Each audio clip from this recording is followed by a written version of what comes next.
Well, good morning and welcome to Compass Christian Church. My name is Luke Davidson, and I'm the campus pastor here at the North Richland Hills campus. I'm so glad that you guys are with us, and would y'all make some noise for everybody watching online as well? Thank you guys for joining us, and we would love to have you here soon. Just saying, they're saying too, so you just come and join us anytime you want. We would love that. But I am excited about what is happening in our church right now. And to just give you a snapshot, I like to give everybody a snapshot every once in a while, but we kind of have a really special thing that's happening through Rooted. We have two really great groups in Rooted right now, and one of them I just wanted to highlight. We've got like 23 young adults meeting on Monday night in our Rooted group, which I think is worth putting our hands together again for.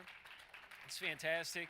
Young professionals connecting and getting connected, and so lots of incredible things happening in the life of our church right now.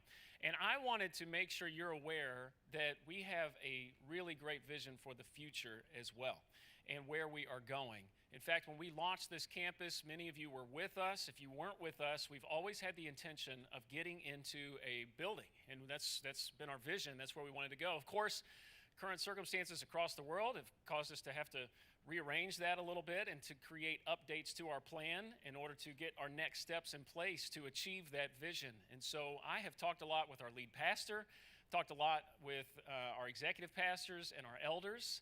And so we want to unveil the plan for achieving the vision on February 9th. It's a Wednesday night at our Vision Night right here at NRH Center. And I want you to be here. I think this is an incredibly important moment in the life of this church and the life of this campus, even more specifically. And I want you to be here, and I especially need you to register, and not only for yourself so I can know what to prepare for, but also we'll have childcare that night, and it'll be here. And so, and I love that I get whoops for that, because it's like, oh, I can go now because there's childcare, and I get that myself. So please register for our Vision Night. It's Wednesday, February 9th. Right here at NRH Center. It's going to be a really significant night, and I would like for you to be here. So I will see you there at our Vision Night. Well, today we are continuing in our series, Better Decisions, Fewer Regrets. And this is a series from our partner church, North Point Church in Atlanta, Georgia. So we're excited to continue sharing this content with you guys. And basically the premise is, if we ask good questions, it will lead to better decisions. Good questions, good decisions. If you will ask good questions and answer those questions honestly, I believe that will lead to better decisions for you and fewer regrets, which will make your life better and will make the lives of those who depend on you better. Because you're not the only person impacted by your decisions, and you're not the only person impacted by your regrets either. So we've looked at several questions already over the last few weeks, and if you missed any of the weeks so far, you can go back and listen to those on our website. But we looked at the first question, which is the integrity question. And I just asked you to look in the mirror and to out loud ask yourself, because something changes when you say it out loud and you actually hear it. Am I being honest with myself? And as soon as you start to justify and sell yourself and like, yeah, it all makes sense, that's when you add the word really. And you kind of confront yourself. Maybe you point at yourself in the mirror and say, are you being honest with yourself? Really? And maybe you've started to practice this. I hope you've started to be honest with yourself really about why you have made the decisions that you've made, why you have done the things you did, why you chose the things you have chosen. Because it's not until we really know where we are. We must know where we are really if we ever want to get to where we want to be. And if we continue to deceive ourselves and lie to ourselves and not really take ownership and be honest about where we really are and why we're doing what we're doing, we will never get to where we want to be.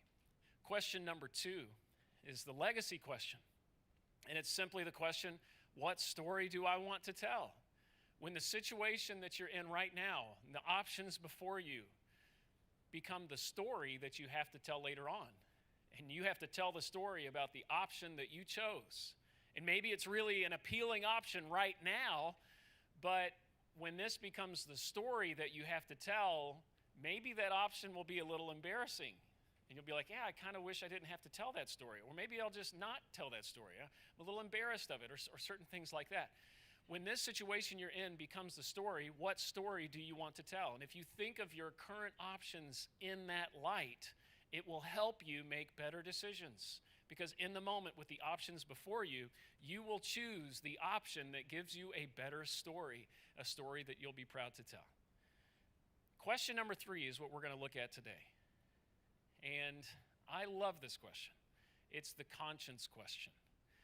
And if you've ever heard Andy Stanley, who developed this content and is at North Point Church, this might be the most Andy Stanley phrase I've ever heard. I love it so much. Is there a tension that deserves my attention? That is tweetable right there. I love that. Is there a tension that deserves my attention? Basically, when you think about the options in front of you, there might be an option that makes perfect sense. And on paper, it makes perfect sense. And if you were thinking just rationally and what is most convenient, what is most appealing, what makes sense, that option makes sense. But if you ever had an option before you that made sense, and yet you just didn't feel right about it, and you couldn't put your finger on why you didn't feel good about it, but there was something about it that just bothered you. It didn't sit right in your conscience or in your soul or in your mind or however you want to describe it or define it or identify it. I know the old timers in churches I grew up in, they would say, I felt a check in my spirit. You ever heard somebody say something like that? I felt a check in my spirit. And I don't know what you call it, but it's basically the idea that you come across something and it bothers you. It bothers you. Is there a tension that deserves my attention? And what I want to tell you today is pretty simple if you will pay attention. I'm just going to ask you today that when you have that option and everything makes sense about the option on paper, but there's something bothering you, you can't quite put your finger on it, and maybe say, well, there's a check in my spirit or whatever it might be. Whenever that happens, I simply want you to pay attention to the tension. Pay attention to it. Let it bother you. Let it trouble you. Sit with it. The opposite of this would be to just ignore it and to push it aside or to explain it away and just pretend that that feeling didn't come about. No, I want you to pay attention to the tension. Now, the other thing that will happen sometimes, which happens with me a lot, is there will be options in front of me, or there will be options in front of you, options about a job offer or a house maybe that you're thinking about buying, or a house that you're thinking about selling, or an investment that you're thinking about, or a car that you're interested in buying, or a pair of shoes, or the school that your kid is going to go to, or the neighborhood that you're going to move to for the kid that you're going to send to school, or the business opportunity that you're going to start, or the person you're thinking about dating, the person that you're thinking about breaking up with, okay? I'm just trying to give you options. And you might be thinking of options in your life right now. And sometimes you have the option in front of you, and it makes perfect sense to you, and you don't have any hard feelings about it. You have peace. It feels great. It's a no-brainer. You feel great about this decision. And then you tell somebody else about the option and the decision that you're making, and they do this. Oh, really? That's what you're thinking? Isn't this usually your mom? It's usually your mom. It's like, I had this great plan. It was going to be awesome. And then your mom's like, hey, that sounds great. Might be illegal. Might be illegal. Oh, yeah, I hadn't thought about that. Or you have a friend that you are so excited about something and they really kill your joy. They kind of deflate. They take the air out of your sails a little bit. You tell them about something and they say, I don't know. I can't quite put my finger on it, but I don't know. Something about that bothers me. It doesn't sit well with me. I feel a check in my spirit. And when that happens, we often try to discount the truth teller, or maybe you're saying, well, they're not even telling me the truth. They're just basing what they're having off of feelings. And I get that, and it's totally a killjoy. It takes the air out of your sails, the wind out of your sails, so to speak. But you owe it to yourself to pay attention to the tension that others might present as well. You share an option that seems great to you, and then they say, yeah, hey, what's your wife going to think about that? Or what's your boss going to think about that? Tension. Doesn't your contract prohibit that? Tension. And now you don't just have a tension with the option, now you have relational tension between you and that other person. And what we often do quickly is in that moment, we think, well, what do they know? And we discount them. And we say in our mind, they've never been in my shoes. They've never had to run a business, or they've never invested like I have, or they have never had to be in this situation. They don't know how to run a family my size, or whatever might come across your brain. And I'm just asking you, if you want to make better decisions with fewer regrets, pay attention to the tension even that others present to you, because you owe it to yourself not to just rush past it. Let it bother you. Even if somebody else presents a tension or something bothers them, let that bother you. Face it and let it get as big as it can before you have to make the decision. Or maybe let it bother you until it stops bothering you. You say, you know what, I'm just going to slow down and think this through. And if you're thinking, well, I don't want to base my decision off of a feeling, I want to base my decision based on facts. Well, what's ironic about that is when you rush past the feeling, you are making an emotional response. You are basing your decision on a feeling, which is, I don't feel like paying attention to that tension. If you were going to be logical, you would say, yeah, because in a room like this, whenever you're thinking ahead, you say, yeah, that makes sense. Whenever I come to a big decision of any consequence, it always makes sense to just slow down and consider all the options before me. And if there's a tension, it would be wise and prudent for me to try to see the danger and take refuge, which is our memory verse for this series. Proverbs 27:12. The prudent see danger and take refuge, but the simple keep going and pay the penalty. If you are wise, when a tension bubbles up in your conscience, dings your conscience or someone else, the wise would just hit pause, say, red flag. I'm gonna let this bother me for just a little bit. I'm just gonna consider it until it stops bothering me or until I go in a different direction. When you don't do that, you might find yourself rushing toward a decision that you've sold yourself into. And, well, we'll get to more of that in just a moment. Today we're going to look at a narrative from King David's life. And King David did this well. Now, there were other times where he made some huge regrets in his life because he did not pay attention to the tension. And if you know anything about King David's life, you know that that is a significant part of his story. But David also had moments when he was healthy and when he was paying attention, when he let his conscience, when he paid attention to his conscience, and it guided him in a better direction. David grew up as a shepherd. He was a shepherd boy. And when he was a kid, a prophet showed up at his house and anointed him as the future king of Israel. Anointed him as the king of Israel. That is a proud day for David's dad.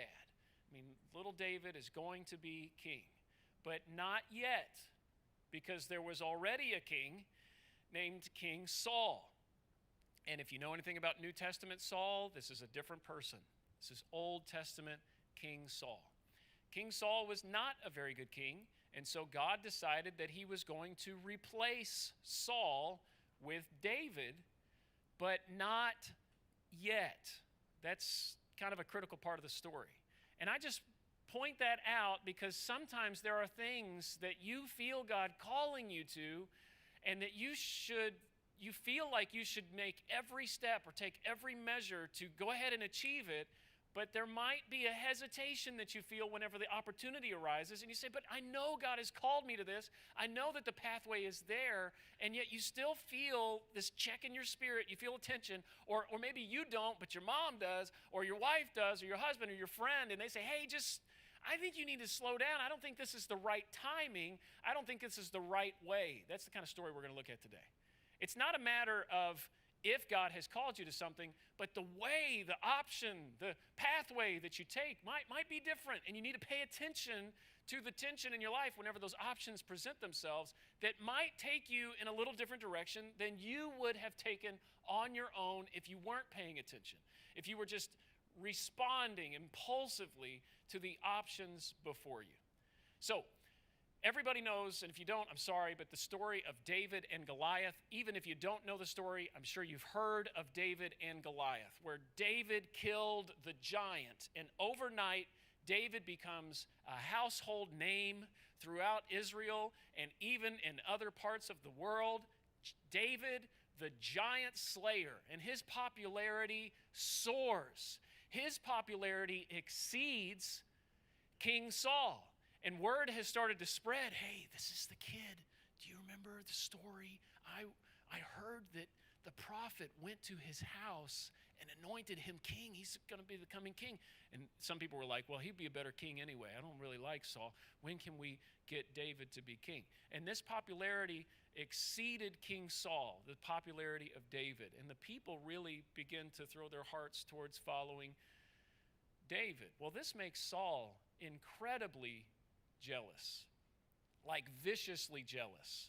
Like, I don't know if you had an ex-girlfriend that like stabbed holes in your tires, jealous, but King Saul didn't have tires to stab in the ancient world, so he just wanted to stab David. Okay, he just said, I'm just gonna try to stab David, and he literally tried to kill David on several occasions. He just was so full of jealousy and so angry that he tried to kill David, and so David flees for his life and becomes a fugitive in his own country. But it's crazy because all the people know him as this war hero. He's a hero of the people. He's the future anointed king. They really want him to be their king, many of them. And so men, even military army guys, they flock to David to be with him. So David kind of has an army without a home, and they're all kind of on the run, living as fugitives, this little fugitive military force. Of course, King Saul is so jealous, and he doesn't want this to happen. Not only is he jealous, but he just doesn't want David to be king. Saul wants his own son, Jonathan, to be the king, the future king of Israel. And so Saul gets some really good intel on the whereabouts of David. And he amasses an army of 3,000 men, which might not seem like a lot to us today. But in the ancient world, an army of 3,000 men, that's just an impossible, overwhelming force that he put together. And they go track down David. And they are right on his trail. They are following his trail through the desert of En-Gedi.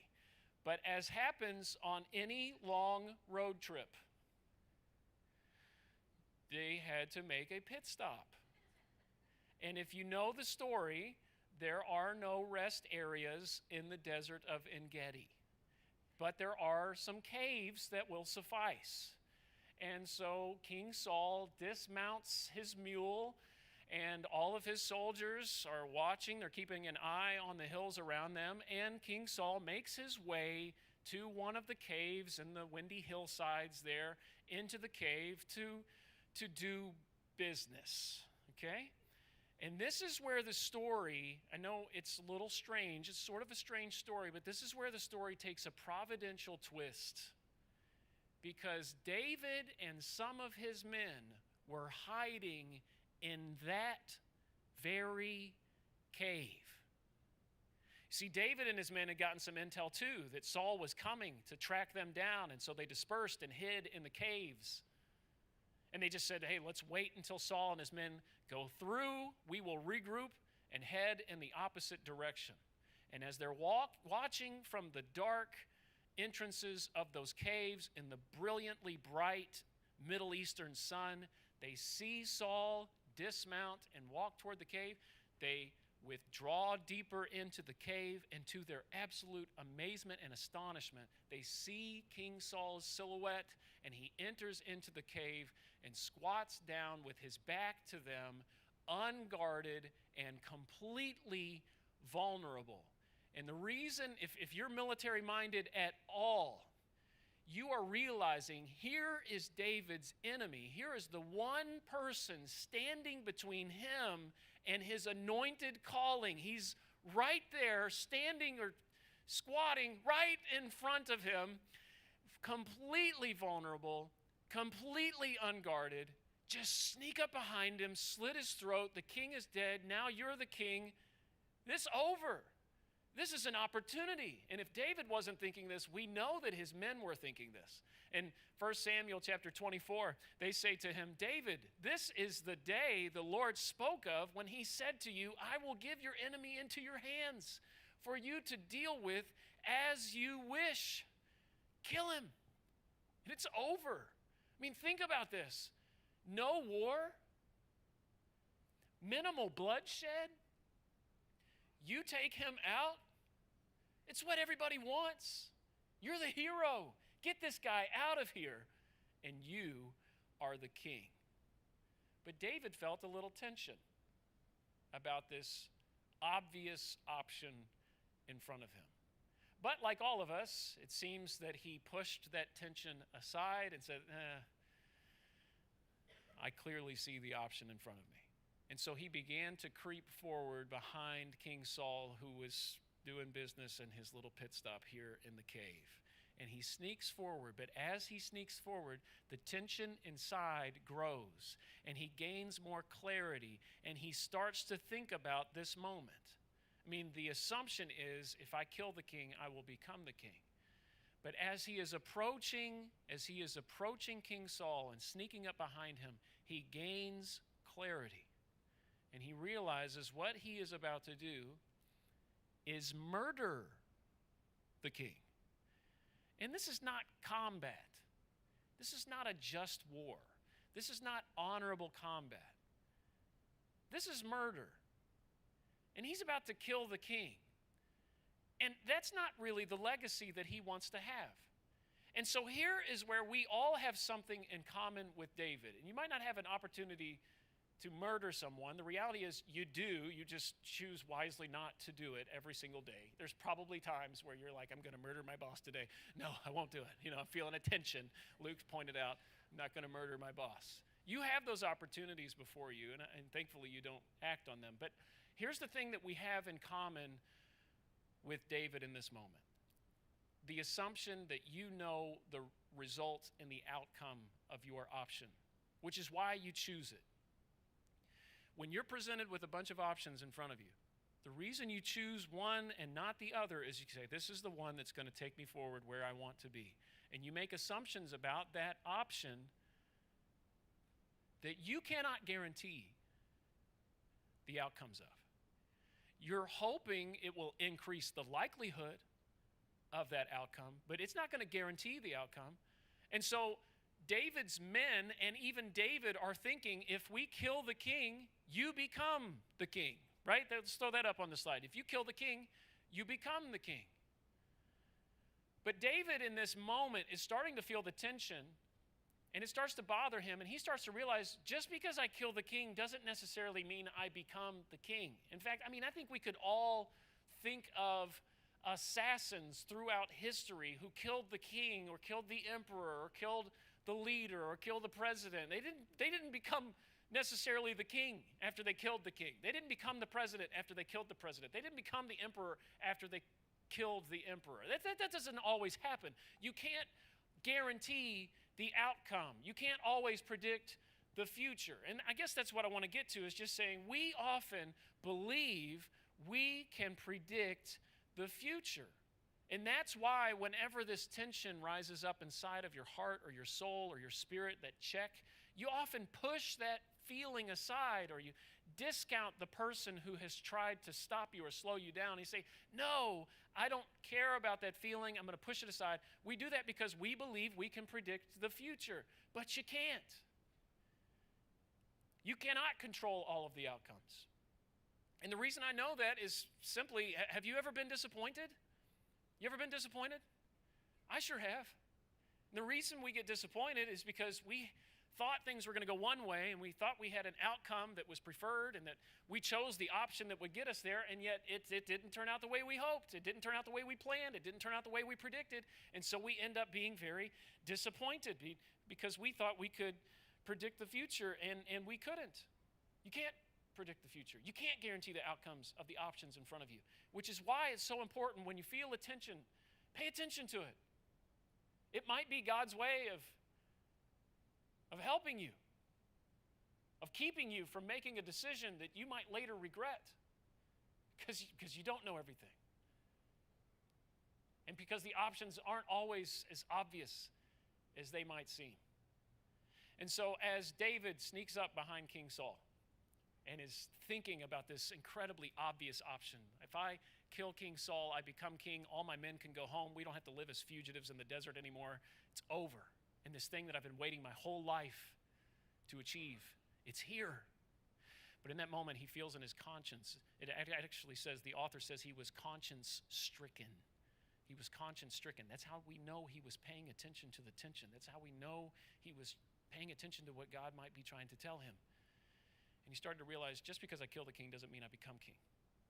And I think he started to realize, who am I to prematurely act upon something that God has not enacted yet? Who am I? Just because I killed a king doesn't necessarily mean I become king, but it certainly means that for the rest of my life, I'm the guy who killed the king. And that becomes my legacy, my story.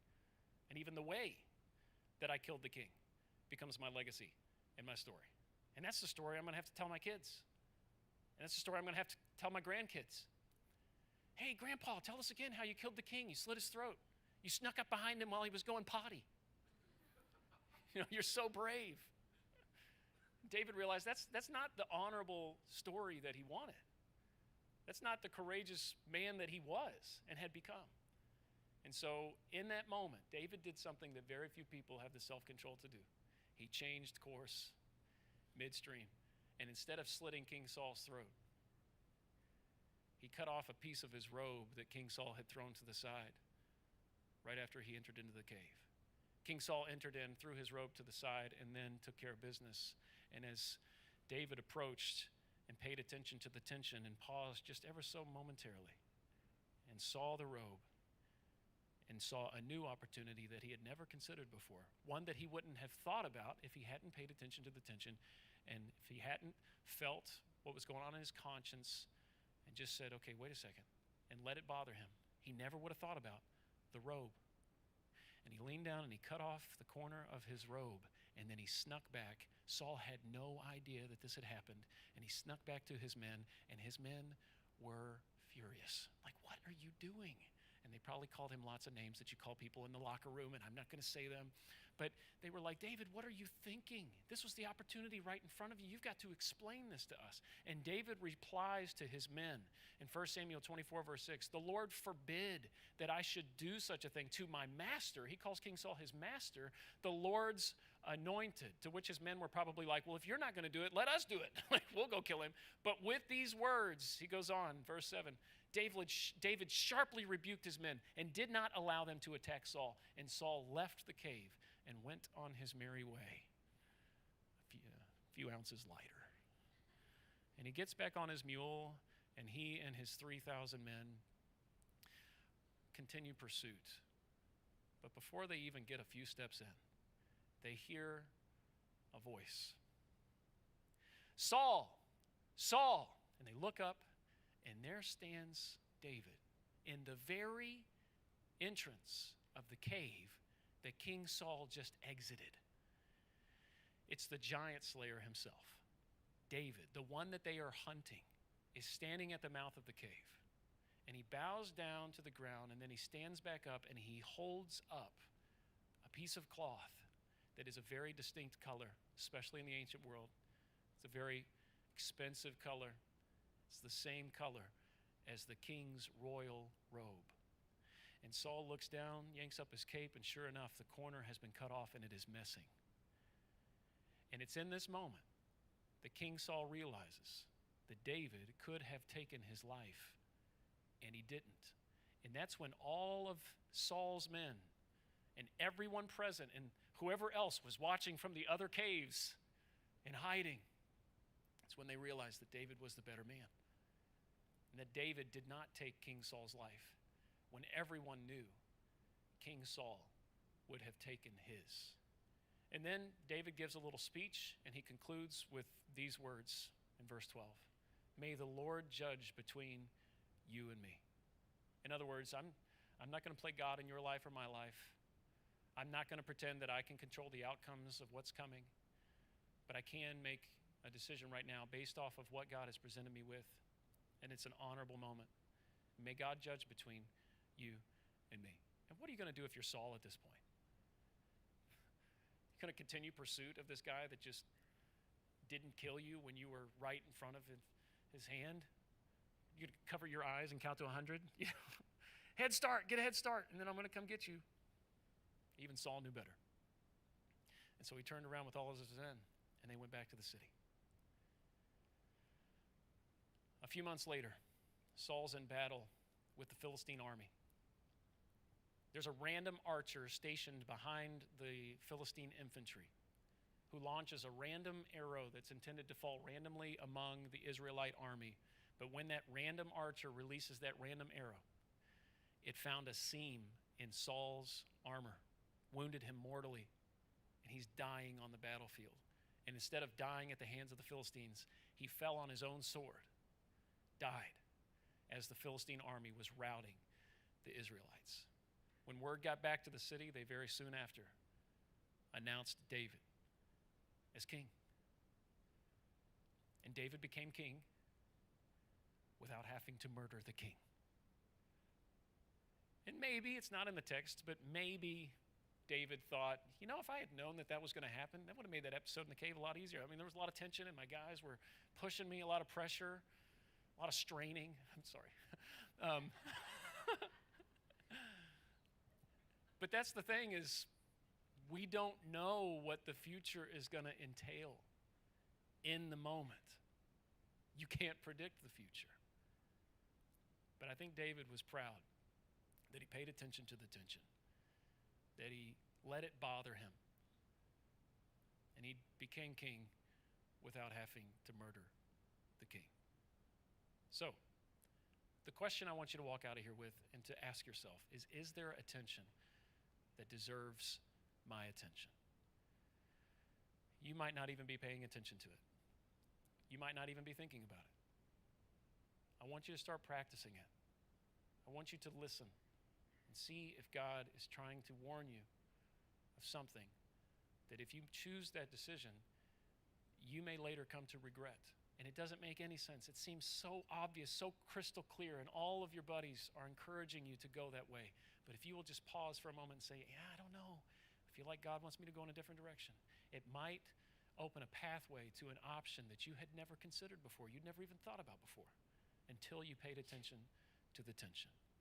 Jesus actually made it quite clear that this is one of the huge advantages to following him, is that you don't just have a voice in your head, you have the voice of God in your life when you are a follower of Jesus. And it is a huge advantage. It's a huge advantage that those who don't follow Jesus, they don't have access to. So you ought to make the most of the access that you have to the Spirit of God in your life, who will guide you into all truth. Jesus actually was teaching his disciples, and I'm just going to read this to you. It's not going to be on the screens, but these are such powerful words. Jesus said to them in John chapter 14, "If you love me, obey my commandments, and I will ask the Father, and he will give you another advocate who will never leave you. He is the Holy Spirit who leads into all truth."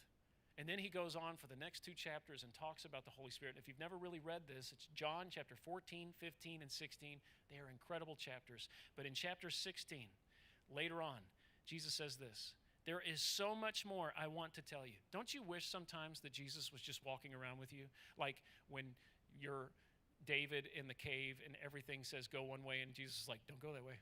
Like, oh, I'm listening to Jesus. I'm not doing what y'all say. I'm listening to Jesus. And you might say, man, I wish Jesus was here to tell me. Jesus said, there is so much more I want to tell you, but you can't bear it now. But when the Spirit of truth comes, He will guide you into all truth.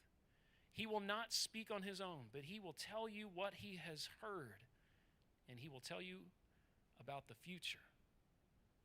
It's a pretty big promise right there. And he will bring me glory by telling you whatever he receives from me. And all that belongs to the Father is mine. And this is why I said the Spirit will tell you whatever he receives from me. Is there a tension that deserves your attention? If so, pay attention to it. It might be God's way of warning you and keeping you from making a decision that you'll later come to regret. And we'll pick it up there next week as we continue this series, Better Decisions, Fewer Regrets.